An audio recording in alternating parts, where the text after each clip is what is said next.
Baxın nə deyir?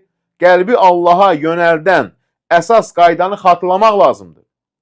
Qəlb bu qayda ilə qorunar, onun xəstəlikləri azalar və ya tamamilə yox olar. La ilahe illallah. Bil ki, Allah doğru yolu hərəkət etdirən üç şey vardır. Məhəbbət, qorxu və ümid. Subhanallah. Bu üçdən ən güclüsü sevgidir. Allah sevgisi olacaq qəlbində daim. Çünki o həm dünyada, həm də ahirətdə məqsədin özüdür. Allah sevgisi davam edir ahirətdə. Qorxu isə ahirətdə aradan qalxacaq. Qorxu bu dünya üçün lazımdır. Çünki ahirətdə qorxu yoxdur.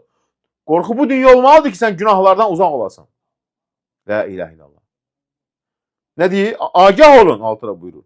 Həqiqətən Allahın dostlarına, iman gətirənlər, Allahdan qorxanlar, nə bir qorxu vardır, nə də onlar qəmgin olacaqlar. Yunus surəsi 62-ci ayə. Yəni, qorxunun məqsədi bəndənin yolundan çıxmaqdan çəkindirmək və onu günahdan qorumaqdır. İnsan bəzən qorxmalıdır Rəbbindən və həmişə qorxmalıdır. Məhəbbət isə, sevgi isə bəndənin sevdiyi Rəbbinə doğru hərəkət etdirir.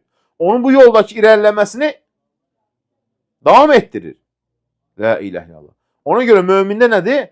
Hər zaman bu üç şeyə qəlbində diqqətli olmalıdır. Qəlbin islahı hər şeydən nədir?